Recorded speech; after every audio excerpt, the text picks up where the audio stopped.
კარგად იცით ეგ რომ არავინ არ არის თქვენი ხელის შემშლელი და აი რაზე ვილაპარაკოთ, მაგრამ არ არსებობს ახლა ვინმეს რამე დაუშლია თქვენთვის ეს არ გააშუქოთ, ის გააშუქეთო.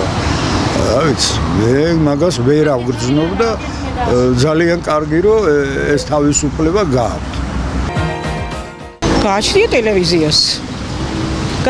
ტელევიზიას. ზოგი კარგად აშუქებს. ზოგი სათავისოდ აშუქებს, რომელი აინტერესებს, რა ვიცი. არა, მე ვფიქრობ, რომ არ არის. ნაწილობრივ შეიძლება, იმიტომ რომ მიკერძოებული არის. ყველა პოლიტიკურ ძალას თავისი მედია ყავს და ეს უკვე არ ნიშნავს იმას, რომ მედია თავისუფალია.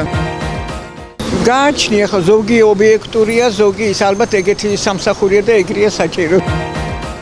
რა ვიცი, ხო ზოგი თავისუფალია, ზოგი არა თავისუფალი. ეს ყველას თავისი გზით გაუმარჯოს.